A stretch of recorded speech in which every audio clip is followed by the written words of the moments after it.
¿Qué tal, queridos amigos? Hoy es estos días en los que tengo ganas de comentar, en los que los comentarios sé que van a arder y que van a provocar algún incendio de esos alocados sin control que demuestran la poca celeridad y la poca sensibilidad de quienes dirigen a este país o quienes se dicen opositores. Así que les vamos a pegar a un lado y al otro. Por ejemplo, no puedo dejar pasar, porque me indigna, me enfurece que haya 5 millones de vacunas que se hayan echado al drenaje. Sobraron las vacunas anti-COVID, pero no se vacunaron a todos los niños ni a todos los mexicanos. Pero eso sí, se hizo un gran negocio con las vacunas. Se compraron a alto precio. Se hicieron acuerdos con los países del eje socialista de Sudamérica y del Caribe para obtener más vacunas o incluso regalárselas. Por ejemplo, se las regalaron a Honduras, a El Salvador, a Nicaragua, y acabaron comprando vacunas a Cuba. Este gobierno que impulsa tanto a este miserable de Hugo López-Gatell, el doctor muerte, llamado por López Obrador el zar de la salud del drenaje, porque a lo que vacunaron fue al drenaje con 5 millones de dosis que nos costaron a todos. Y luego, para colmo, suena por ahí otra vocecita que dice que hay 856,000 vacunas más que sencillamente desaparecieron. Se las llevó la bruja escarlata. Yo no sé verdaderamente qué pueden decir para justificar esta atrocidad los miembros de la Cuarta Transformación. Yo desde hace mucho tiempo preguntaba y preguntaba, ¿y dónde quedó la vacuna patria?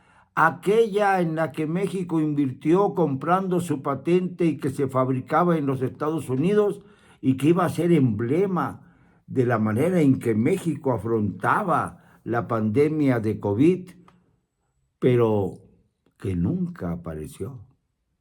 Se invirtió mucho dinero en la vacuna patria y nunca apareció. ¿De quién fue el negocio, señor López Cuarto? ¿De quién fue el negocio? ¿De alguno de sus hijos? ¿De alguno de sus primos? ¿Será que alguna prima suya se benefició? ¿O usted mismo, presidente? Porque ya son muchas, ¿no? Que usted dice que combate a la corrupción. ¡Muera la corrupción! Gritó desde el balcón central del Palacio el otro día, el día del grito, 15 de septiembre. Ofendido ese día y ese grito por la voz precaria de alguien que trataba de gritar lo más posible, agarrado al barandal porque no se sentía bien. Ni creía tampoco en sus vítores, ni en sus mueras, porque resulta que se calificaba a sí mismo, se exhibía a sí mismo. Y hay muchos que lo imitan a usted, pero usted también imita, presidente López Cuarto, a algunos de sus predecesores. A veces se parece usted a Salinas, con esa terquedad nauseabunda con la que protege a sus colaboradores. Esto es algo muy de Salinas, ¿eh? Pero lo más grave es que tiene usted a gente que trabajó en la época de Salinas junto a usted y más atrás. Por ejemplo, Bartlett fue secretario de Gobernación en la época de Miguel de la Madrid. Fíjese nada más. Y ahora usted lo protege, lo quiere, lo apapacha, no da cuenta de su ingente corrupción al comprar bienes inmuebles de manera descarada y abierta en la Ciudad de México, en el Estado de México y en otras partes del país. Y no le importa.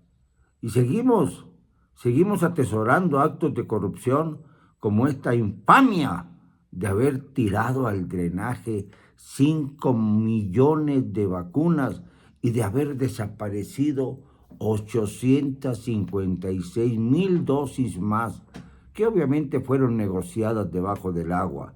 Y esto es lo que vamos a investigar. ¿A dónde fueron a parar estas desaparecidas vacunas?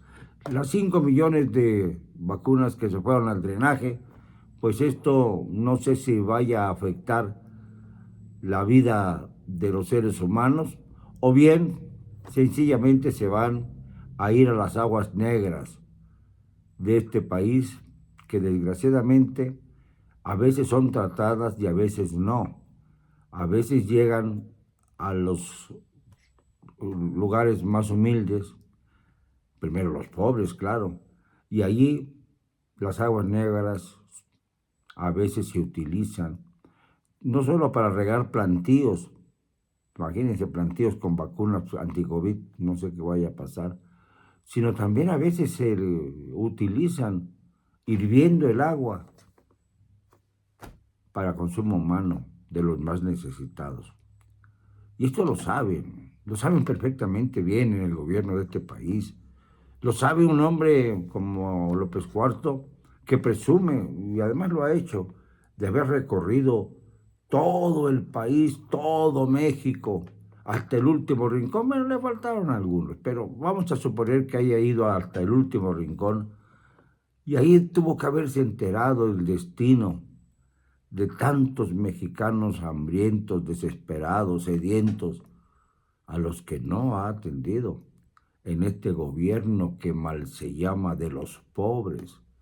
Así ha de ser de los pobres diablos que nos gobiernan, no de los pobres que verdaderamente necesitan el impulso del Estado para volverlos productivos, no para tenerlos mansitos con bonos que se distribuyen hasta los que ni trabajan ni estudian, muchachos ya, pues ya de cierta edad, ya casi saliendo de la adolescencia, ya casi adultos mayores, más de 21 años de edad. Bueno, adultos me refiero mayores, no a los adultos mayores que también reciben los bonos, sino también a aquellos adultos que ya son mayores de edad, más de 21 años, más de 18 años en México, más de 21 años en los Estados Unidos.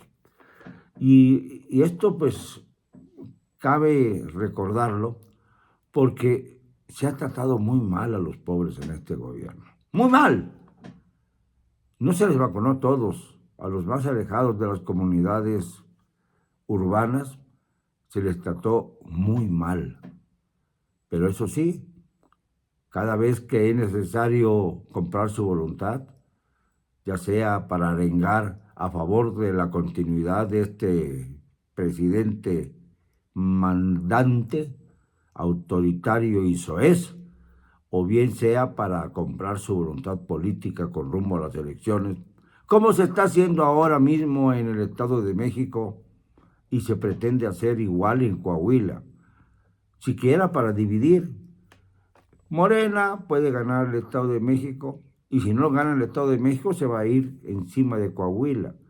¿Y todo esto por qué? Por el capricho de un personaje siniestro que no ha sabido gobernar y que lo único que ha hecho es hacer politiquería barata, con estrategias que se parecen a la propaganda de Goebbels, el gran propagandista de Hitler. Esto lo voy a seguir repitiendo una y otra vez para que sean exhibidos los mentecatos y los sinvergüenzas que han hecho posible esa exaltación del ícono de la izquierda, Andrés Manuel, que siempre tiene la popularidad como bandera para justificar todas sus atrocidades administrativas y políticas. Y bien, pero también en la supuesta oposición hay quienes se ven en el espejo de Andrés Manuel. Hay un personaje siniestro al que desgraciadamente estuve muy ligado en los últimos tiempos porque yo pensaba que se trabajaba para México, para tratar de sacar del gobierno a López Obrador, pero me di cuenta de que esta no era su intención, sino su intención era seguir ganando buen dinerito debajo del agua que no sabemos de dónde proviene. Yo sí sé de dónde proviene, y si sigue con sus insultos, voy a seguir también exhibiéndolo. Es un hombre que dice y utiliza la palabra cobarde sin darse cuenta de que eso lo califica a él. Él es en realidad un esquizofrénico que pierde completamente el control, como ocurrió el pasado 3 de septiembre, cuando se vio rodeado de reporteros y entonces empezó a cacarear contra la senadora respetable y verdaderamente extraordinaria Lili Telles, quien ha sido la cara en el Senado contra López Obrador, y por eso la aplaudo, porque ha tenido el arrojo y el valor que muchos otros no tienen. Pues a ella la insultó, la injurió, y entonces pues empezamos a apoyar a Lili Telles y no al mentecato que le insultó. ¿Y qué pasó? Pues resulta que en un programa de radio se entrevistó a Lili Telles y se le llamó impresentable al personaje al que me refiero. Un personaje que se atreve a decir que tiene derecho de réplica. ¿Cómo va a tener derecho de réplica aquel que injuria y ofende a una dama y a una senadora de la República? ¿Cómo va a tener derecho de réplica el personaje que soezmente ha engañado a un grupo de mexicanos valiosos, algunos de ellos, que se han dejado llevar por la corriente y la furia en contra de López Obrador y han aterrizado en ese movimiento Frena que desgraciadamente está muy vulnerado? Ese sujeto, por ejemplo, llegó al grado de llamar cobarde a quien enfrenta todos los días la fuerza del poder, a quien está dispuesto a dar la cara siempre, no convocando manifestaciones a las que él arenga, pero se refugia en una camioneta porque tiene denuncias en su contra y se pone un chaleco antibalas porque corre muchos riesgos. Yo corrí el riesgo de manifestarme, pero iba yo adelante y sin chaleco antibalas.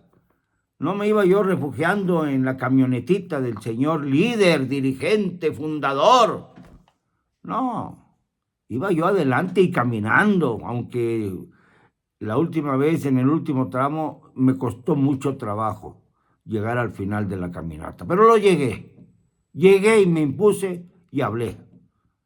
No estaba todavía seguro de quién estaba detrás de todo esto, pero lo descubrí. Lo descubrí al darme cuenta de su bajeza, al tener que llegar al extremo de insultar y provocar a mi hijo mayor, siendo yo uno de sus cercanos colaboradores. Por eso estoy furioso también, y porque dejé de creer en su proyecto. Dejé de creer porque empecé a investigar. ¿Y cómo se puede llamar a aquel que sube a su amante en el automóvil en que viaja con su esposa y que permite que en ese automóvil las dos damas se injurien, se ofendan y se golpeen entre ellas en el automóvil en el que viajaba el líder y dirigente de este movimiento? Hablo, por si no lo han descubierto, de un tal Gilberto Lozano, que cree que es el ombligo del mundo, que cree que puede insultar y luego tener derecho de réplica. Esto es increíble, ¿no? Es parte de una esquizofrenia muy severa. Yo el día de la manifestación del 3 de septiembre observé cómo iba como verdadero enajenado, llevado de la mano del diablo, cruzando las calles, yendo de aquí para allá, nervioso, sin poder hacer nada, y luego se resguarda en su camioneta, en el último asiento, para que nadie lo viera, y con su chaleco antibalas, por si alguien, había un francotirador que pudiera dispararle. Yo iba al frente, sin el chaleco antibalas y sin miedo a los francotiradores, y además caminando, porque si convocan los dirigentes a una manifestación masiva, lo menos que pueden hacer es ir con esa manifestación al frente, no escondido como rata o como un pobre diablo que le tiene miedo hasta su sombra, porque tiene muchas denuncias en su contra, además. Señores, amigos de Frena, amigos que lo fueron y amigos que ya están fuera de Frena, reaccionen. Este hombre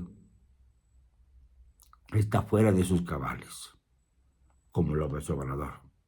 Acabó pareciéndose Gilberto Lozano a López Obrador en su estilo, en sus modales, en su ejercicio, en sus actitudes, en sus infamias, en sus golpes contra la prensa. Todo esto es igual a lo que hace Andrés Manuel. Bueno, Gilberto, ya no podremos volver a ser amigos nunca. Lo digo, como siempre, con cero cobardía.